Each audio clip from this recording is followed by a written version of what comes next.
आवर्त सारणी का ये दूसरा पार्ट है, बता रहे हैं। अब देखो आवर्त सारणी का क्या हुआ, ये आवर्त सारणी में 18 तत्व थे, ये सब पहले बता चुके हैं, ठीक है ना। इसमें कितने ब्लॉक थे, 4 ब्लॉक थे, एस पी डी ब्लॉक थे, ठीक। अब हम इसमें आज हम पढ़ेंगे विद्युत एकाग्रता, आयनन विभव और क्या आयनन विभव और क्या था इलेक्ट्रो एफिनिटी जो है। तो हम बताएंगे ऊपर से नीचे जाने पर परमाणु त्रिज्या बढ़ता है घटता है, इधर से बढ़ता है घटता है। इसको हम याद नहीं करेंगे, इसको हम सीखेंगे, ठीक है कैसे होता है। अब हम ले लिए ऊपर से नीचे जाने, जैसे hydrogen, lithium, sodium, potassium, rubidium, strontium, francium है, ठीक है ना। इसमें से हम ऊपर से 3 या 4 ले लेते हैं। यहाँ पे ले लेते हैं हाइड्रोजन, ले लेते हैं लिथियम, सोडियम, उसके बाद पोटेशियम, ये हम ले लेते हैं। इससे हमें पता चला परमाणु त्रिज्या इसका बढ़ता घटता है। आइए देखिए कैसे। हाइड्रोजन का क्या होता है, परमाणु क्रमांक कितना होता है, 1 होता है। लिथियम का कितना होता है, 3 होता है। सोडियम का 11 और पोटेशियम का 19 होता है, ठीक। पोटेशियम का, इसका सोडियम, इसका नाम सोडियम है लेकिन ये यानी क्यों है, इसका जो लैटिन नाम है नाइट्रियम है, ठीक है ना। इसका क्या है, इसका पोटेशियम नाम है, ठीक इसका। तो जो हाइड्रोजन है, अब हम यहाँ से लिथियम, सोडियम, पोटेशियम लेते हैं। इसका जो इलेक्ट्रॉनों की संख्या इसमें होगी कितना होगी, 3 होगी। इसमें सोडियम में 11 होगी और पोटेशियम में 19 होगी, ठीक। और इसमें प्रोटॉनों की संख्या, जो तुम्हारा परमाणु क्रमांक होता है वही प्रोटॉनों की संख्या भी होती है। जैसे कोई नाभिक हो गया, ठीक, ये नाभिक हो, नाभिक के अंदर क्या होता है, प्रोटॉन और न्यूट्रॉन होते हैं। इलेक्ट्रॉन क्या करता है, चक्कर लगाता है। इलेक्ट्रॉन तुम्हारा ऋण आवेशित होता है, प्रोटॉन धन आवेशित होता है, प्रोटॉन धन आवेशित। और न्यूट्रॉन क्या होता है, अनावेशित होता है, उसमें कोई भी आवेश नहीं होता है। तो देखो लिथियम में कितने प्रोटॉन होंगे, प्रोटॉनों की संख्या कितनी होगी, 3।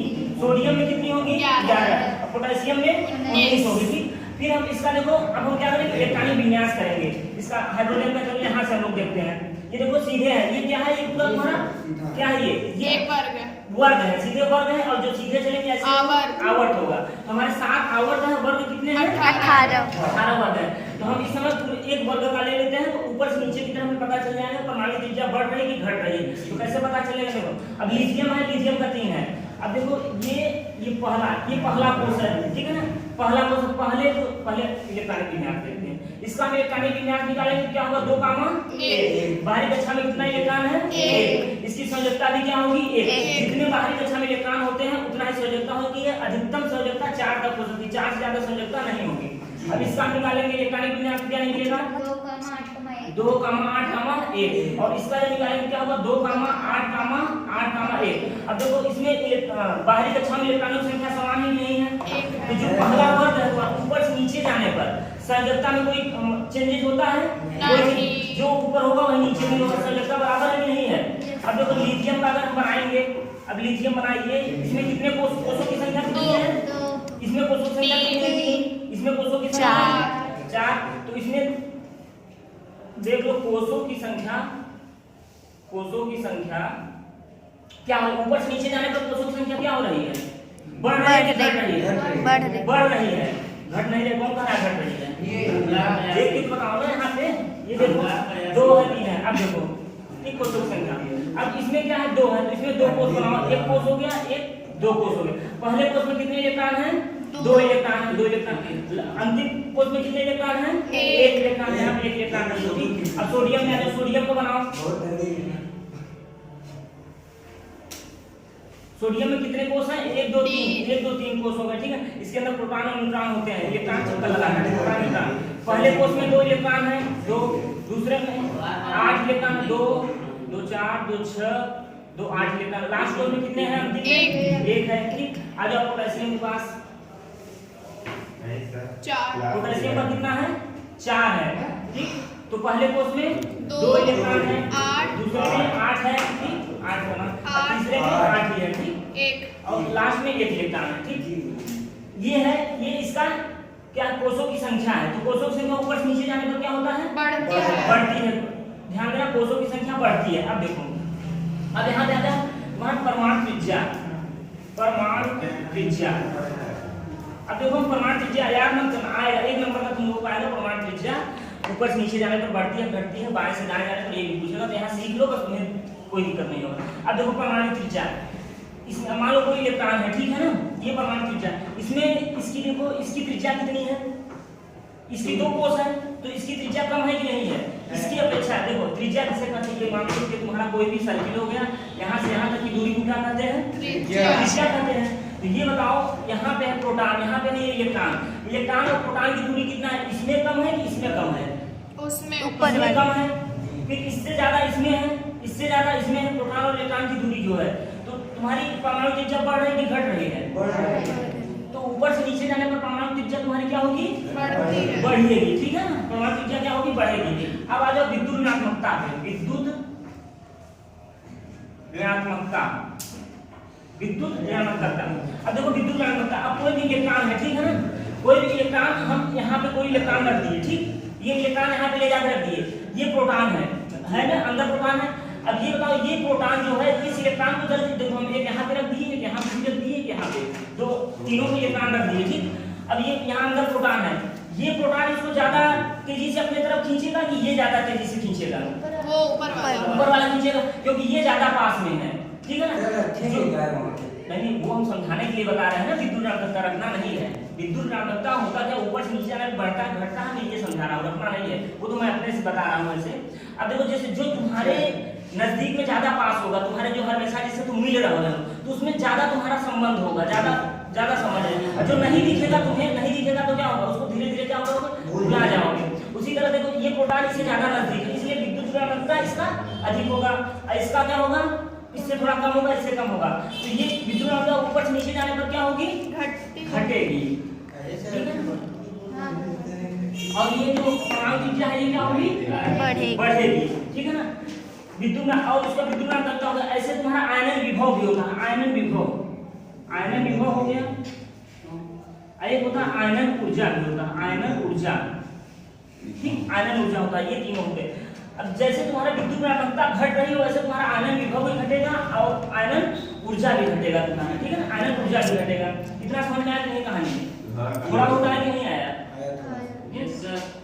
आया। अब देखो सीधा समझ में, परमाणु त्रिज्या तुम्हारा सिर्फ एक ही इसमें क्या होता है कि बढ़ती है, जो परमाणु त्रिज्या होती है इसमें देखो आकार तुम्हारा बड़ा होते चले जा रहा है, नीचे से पोटेशियम है, पोटेशियम नीचे क्या है, रुबिडियम, अभी रुबिडियम पर बनाओगे तब भी वो बढ़ते हुए चला जाएगा, कोषों की संख्या बढ़ जाएगी। हाँ, तो कोषों की संख्या जब बढ़ जाएगी तुम्हारी परमाणु त्रिज्या भी बढ़ जाएगी। बाकी जितने भी होते हैं सब घट जाते हैं, विद्युत ऋणात्मकता होगी, आयनन विभव होगा, आयनन ऊर्जा होगा, इलेक्ट्रोएफिनिटी होगा, ठीक है ना, विद्युत ऋणात्मकता ये तो हो गया। तो ये होता है ऊपर से नीचे जाने पर, ऊपर से नीचे जाने पर। अब देखो अब बाएं से दाएं जाने पर क्या होता है, ठीक है ना, बाएं से दाएं जाने पर हाइड्रोजन और हीलियम, बाएं से दाएं जाने पे, बाएं से दाएं जाने पर, बाएं से दाएं जाने पर, हम बोल रहे हैं ना, बाएं से दाएं जाने पर। अब देखो इधर, अब यहाँ लिथियम से ले लेते हैं, अच्छा सोडियम से ले लेते हैं, सोडियम के बाद क्या है, सोडियम है, सोडियम बाद मैग्नीशियम है, यहाँ सोडियम ले लो, यहाँ पे मैग्नीशियम ले लो, और एक एल्युमिनियम ले लो, ठीक है ना, बाएं से दाएं। अब सोडियम परमाणु कितना होता है, मैग्नीशियम का 12, एल्युमिनियम का 13 होता है, ठीक। अब जब इसका इलेक्ट्रॉनिक विन्यास निकालोगे 2 8 है, किसका 2 8 2, इसका 2 8 3, ठीक है। अब देखो इसमें देखो संयोजकता, इसकी संयोजकता बाएं से दाएं जाने पर क्या हो रही है, बढ़ रही है, इसकी संयोजकता 1 2 3 है ना, इसकी संयोजकता क्या हो रही है, बढ़ रही है, लेकिन जब ऊपर से नीचे आ रहे थे तो समान थी, उसमें कोई परिवर्तन नहीं था, ठीक। अब यहाँ ये कोषों की संख्या इसमें देखो, कोषों की संख्या इसमें 3 कोष हैं, है कि नहीं है, 3 इसमें भी है, 3 है, इसमें भी 3 है। अब ये बताओ कोषों की संख्या जो है, कोषों की संख्या बाएं से दाएं जाने पर क्या हो रही है, बढ़ रही है, घट रही है, बराबर है, कोषों की संख्या में कोई परिवर्तन नहीं है, कोषों बड़ा बनाती है ना, वो बड़ा बनाती है, जैसा लग रहा है नहीं, तो उसको संख्या देखो, हम संख्या पूछ रहे हैं, ठीक। अब इसमें देखो 2 इलेक्ट्रॉन है, और इसमें क्या है तुम्हारे 8 इलेक्ट्रॉन है, ठीक, 8 रख दो। बाहरी कोष में 1 इलेक्ट्रॉन, इसमें बाहरी कोष में कितने हैं, 2 इलेक्ट्रॉन, इसमें बाहरी कोष में 3 इलेक्ट्रॉन है, ठीक है ना, बाकी अंदर 2 हैं, 8 है, ठीक है, इसमें भी अंदर 2 हैं, फिर बीच में 8, ठीक। अच्छा कोषों की संख्या कैसे निकालोगे, पता होती है नहीं, देखो कोष क्या होते हैं, KLMN कोष होते हैं ना, 4 कोष होते हैं, KLMN। K में अधिकतम संख्या कितनी होती है, K कोष में अधिकतम संख्या कितनी रख सकते हो, 2 रख सकते हो। N में 8 का किस फार्मूला निकालते हो, 2N² से, 2n स्क्वायर यन का मान एक रखोगे तो उससे पता चल जाएगा कि कोशों संख्या। अब यन का मान जब 2 रखोगे 2 दूनी 4 दूनी 8 यम में कितना होगा अधिकतम 18 रख सकते हो। 3 तिकाई 9 दूनी 18 यन में अधिकतम 32 क्योंकि 4 यन का मान में 4 रखोगे 4 या 16 तो 32 तो जो यन चौथे को जो यन कोश होता है उसमें अधिकतम 32 इलेक्ट्रॉन रख सकते हो। ठीक है 32 इलेक्ट्रॉन रख सकते हैं। यस तो ये कोश इसको पता होना चाहिए कि कोशों की संख्या हम कैसे निकालेंगे। बाकी इलेक्ट्रॉनिक विन्यास है। अब देखो इसके अंदर 11 प्रोटॉन है। ठीक है 11 प्रोटॉन है और इलेक्ट्रॉन कितने हैं इसमें 11 ही है। इलेक्ट्रॉनों की संख्या में बता दें इलेक्ट्रॉन की संख्या प्रोटॉन की संख्या बराबर होती है। बस बात ये होती है कि प्रोटॉनों की संख्या जब धनावेशित होती है इलेक्ट्रॉनों की संख्या क्या होती है ऋणावेशित होती है। बाकी बराबर होगा। ठीक है न्यूट्रॉनों की संख्या हम कैसे निकालते हैं। न्यूट्रॉनों की संख्या हम ऐसे निकालते हैं जो परमाणु भार होता है और परमाणु का जब माइनस कर देते हैं तो न्यूट्रॉनों की संख्या निकलती है हमको। ठीक अब देखो इसमें 11 प्रोटॉन है और 11 ही इलेक्ट्रॉन है। यहाँ पे 11 प्रोटॉन है और 11 इलेक्ट्रॉन है और इसमें देखो 12 प्रोटॉन है और 12 इलेक्ट्रॉन है। इसमें भी कितने हैं 13 प्रोटॉन है और 13 इलेक्ट्रॉन भी है अब देखो अब इसमें देखो विद्युत ऋणात्मकता क्या होगी वो परमाणु त्रिज्या देखो इसमें क्या होगी। परमाणु त्रिज्या ऊपर से नीचे जाने पर क्या हो रही थी बढ़ रही थी लेकिन बाएं से दाएं जाने पर क्या होगी घटेगी। देखो कैसे अब ये देखो परमाणु त्रिज्या इसमें 11 प्रोटॉन है और इसमें 11 इलेक्ट्रॉन है। ठीक है ना इसमें तुम्हारे 11 प्रोटॉन है और 11 इलेक्ट्रॉन है तो इसमें तुम्हारे प्रोटॉन और इलेक्ट्रॉन में क्या होगा इसकी त्रिज्या क्या होगी। देखो इसमें 11 प्रोटॉन 11 इलेक्ट्रॉन है इसमें 12 प्रोटॉन 12 इलेक्ट्रॉन है इसमें 13 प्रोटॉन 13 इलेक्ट्रॉन है। ठीक है ना तो इसमें जो होगी तुम्हारी इसमें जो आकर्षण क्षमता होगी 11 प्रोटॉन और 11 इलेक्ट्रॉन कम है तो इसमें क्या होगी ज्यादा होगी। ठीक है ज्यादा होगी तो जब इधर से इधर जाएंगे तो परमाणु त्रिज्या क्या होगी घटेगी। क्या होगी जब बाएं से दाएं जाएंगे तो क्या होगा परमाणु त्रिज्या क्या होगी कैसे घटेगी बता रहे परमाणु त्रिज्या क्या होगी घटेगी। ठीक है ना जब हम बाएं से दाएं जाएंगे तो घटेगी। देखो इसमें 11 प्रोटॉन और 11 इलेक्ट्रॉन है। ठीक है ना यहाँ पे प्रोटॉन है और ये इलेक्ट्रॉन चक्कर लगा रहा है। ठीक अब ये बताओ 11 प्रोटॉन यहाँ पे कम है ना तो इसमें जो प्रोटॉन और इलेक्ट्रॉन को जो बीच जो होगा तुम्हारी आकर्षण क्षमता होगी वो क्या होगी वो ज्यादा होगी। इसमें 12 इलेक्ट्रॉन है 12 प्रोटॉन है इसमें इससे थोड़ा क्या हो जाएगी कम हो जाएगी क्योंकि इसमें देखो ज्यादा हो जाएगी इसमें कम हो जाएगी तो इसमें जब ज्यादा हो जाएगी और कम हो जाएगी इसलिए यहाँ से इधर जाने पर घटेगी त्रिज्या। ठीक है परमाणु क्रमांक से ऐसे मतलब बढ़ जाएगी ऐसे जैसे उसकी 11 परमाणु क्रमांक तो इसलिए ऐसे हुआ।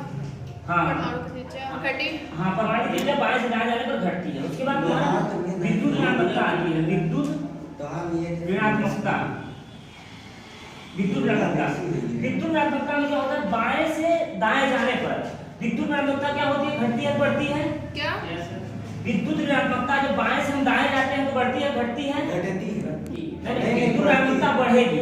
सिर्फ देखो इसके परमाणु त्रिज्या के जस्ट अपोजिट होता है क्या पैर मत परमाणु त्रिज्या के अपोजिट होता है विद्युत ऋणात्मकता। अगर विद्युत ऋणात्मकता तुम्हारी घट रही है तो वो बढ़ेगी अगर वो बढ़ रही है तो वो घटेगी। ठीक है ना ये दोनों में ये अंतर है।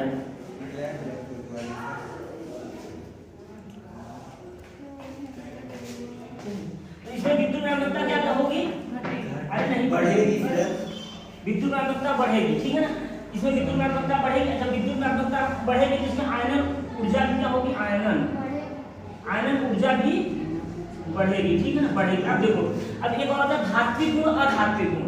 ये बताओ धात्विक गुण किधर ज्यादा होता है ये क्या धात किधर होते हैं जो यस ब्लॉक होते हैं उसमें धात होते हैं। ठीक है ना जो आवर्त सारणी के बाएं तरफ से होता है वो धात होते हैं। इधर पूरे कितने हैं धात बीच में होता है धात इधर तुम्हारे उपधात होते हैं। ये होता है धात्विक गुण जो होता है धात्विक गुण बाएं से दाएं जाने पर घटेगी कि बढ़ेगी क्योंकि इधर तुम्हारा धात्विक गुण ज्यादा है। जैसे जैसे इधर हम जाएंगे धात्विक गुण कहाँ हो जाएगी घटेगी। ठीक है ना और जो अधात्विक गुण होती है वो क्या होती है वो बढ़ेगी। अधात्विक गुण इधर तुम्हारे ज्यादा होती है अधात्विक गुण इधर धात्विक गुण ज्यादा होते हैं। ये तुम्हारी ये इसको ट्रेंड कहते हैं कि इधर ट्रेंड किधर से इधर तक जाता है। जैसे परमाणु त्रिज्या हो गया आयनन विभव हो गया और एक विद्युत ऋणात्मकता हो गया आयनन ऊर्जा हो गया और क्या क्या है